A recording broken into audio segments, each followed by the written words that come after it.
Well, those are some epic shots from the party going on here that we call the X Games. It's day 3 of 4.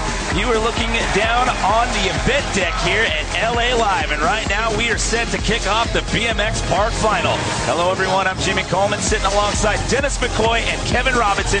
We have narrowed the field down to 10 riders. We've got last year's defending gold medalist, that man right there, Daniel Dares. He is in the lineup, but our top qualifier coming into this was last year's silver medalist, Dennis Enarson.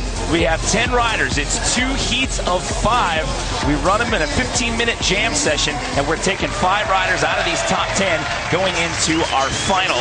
And there's a shot of Brett Banasewicz. He is the youngest competitor in the field here today at just 16 years old. Last year was his first X Games. He barely missed the podium. He finished in 4th, and he is going to start us off.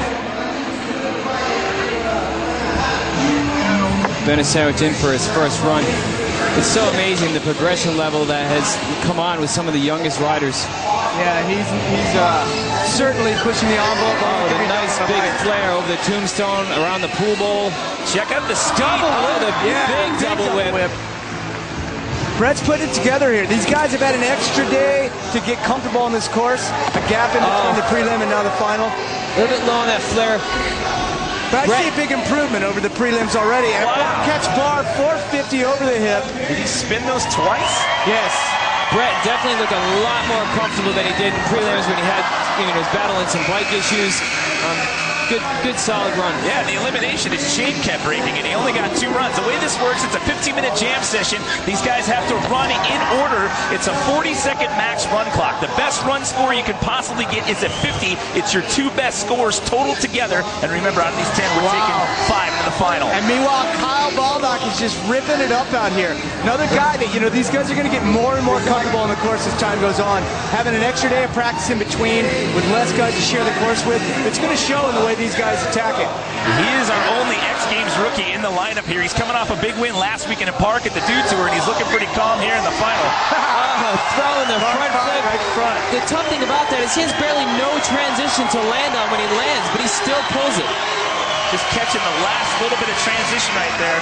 We got us a solid start to this, guys. This is coming out with a banger, I gotta say. These guys are ready to battle. Well, another thing to note here is we take the 2 best scores out of each heat, and it's the better 3rd place score between the 2 heats that'll round out our 5-man final. Nice grind there on the carport. Gary's got just the most unique lines of anybody in the bunch. High speed manual, dropping it down. It always impressed me so much, the speed that Gary maintains throughout the course. After watching at home, you see the 2 clocks in the upper right-hand corner of your screen. The 1 in white, that is the jam session time. The 1 in yellow, that is the actual run time. It's run till you fall or until 40 seconds has elapsed. And we've got 2 guys tied right now. It'll be interesting to see how this compares to Gary's run. He just attacks this thing, he flows. You can put the most simple course out there, and Gary's going to find a way to get creative on it. Now, we haven't talked about this yet. I mean, this is not like park courses we've seen many years past with box jumps and quarter pipes and whatnot. You got to have the big tricks, but it's also about style and flow in a course like this.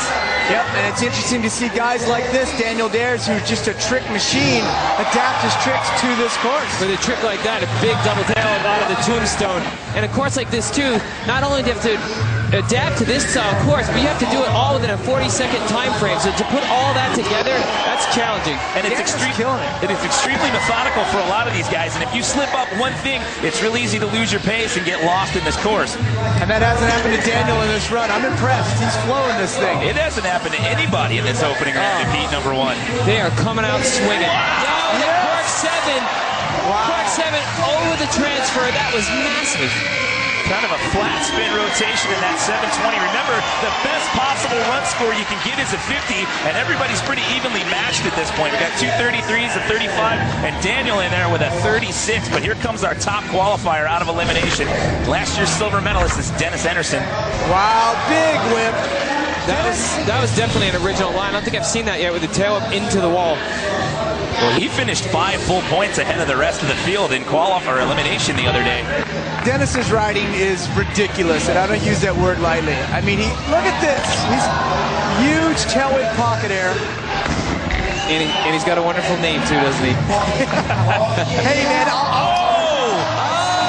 I smile when I see Dennis ride because he just kills it on everything. I mean, he won Park and Dirt in Salt Lake at a Dew Tour. He could win here and he could beat Garrett tomorrow. He's that good. Well, tricks like that, a foot jam nose pick to fakie.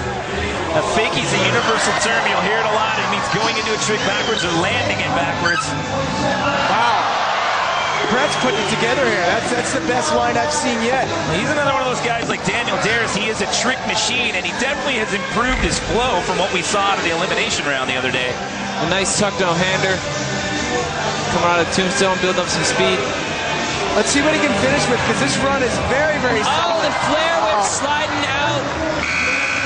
That'll hurt because he still had time on the clock.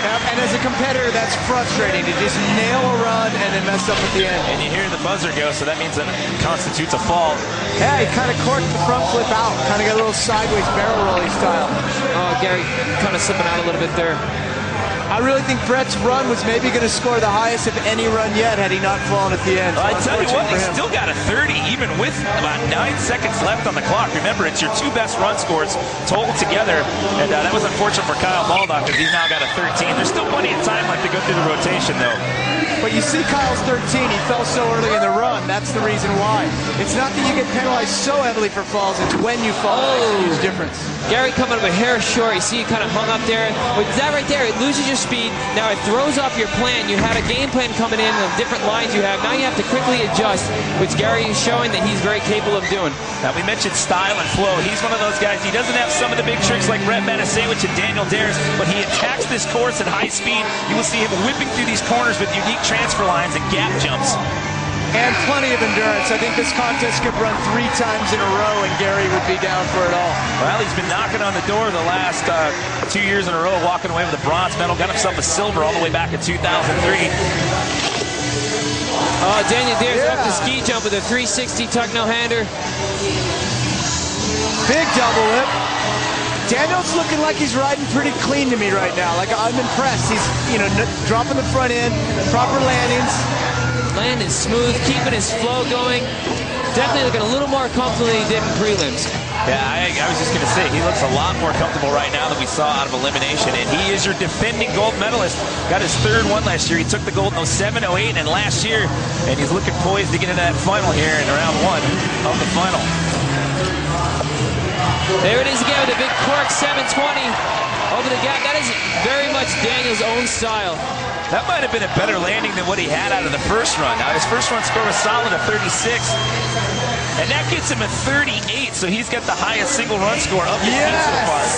Anderson, he's been doing that trick for years. Roll on, 270 in, like alley-oop style. That's a lot crazier than it looks. Wow. A massive transfer. Look at the speed that he's maintaining through this course. Oh, and a bar-to-bar back in the deep part. I'd like to see some of these guys air big more. It's tricky to get the line to hit that corner with speed.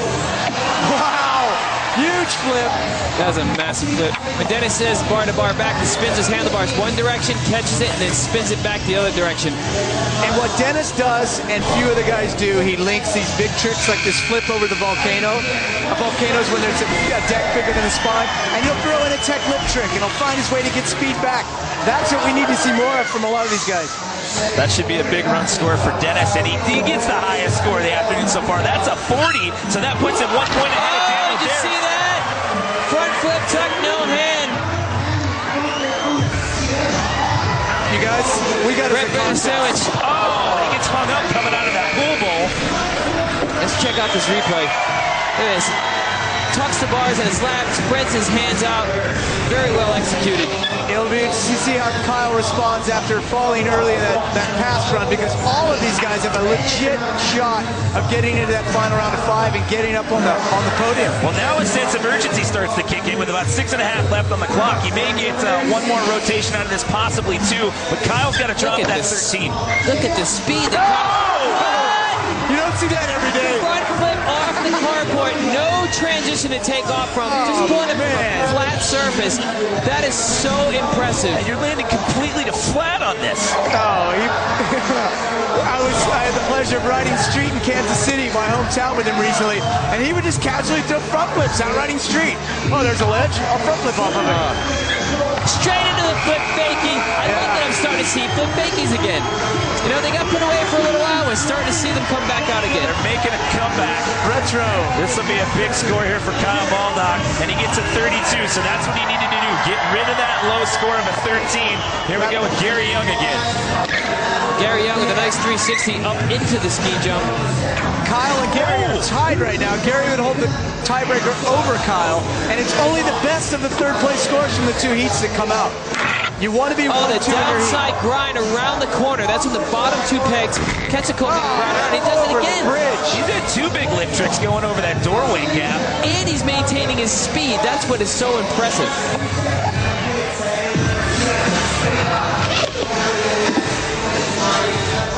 Look at that. Big one-handed flatty. Just transferring from bowl to bowl like he's riding a set of trails. Trust me, it's a lot gnarlier than a set of trails. So another solid run there for Gary Young. That'll bring up Daniel Des. Remember, we're taking the two best scores out of each heat and the better third place score between the two, so that bumps him up big time. That gives him a 71.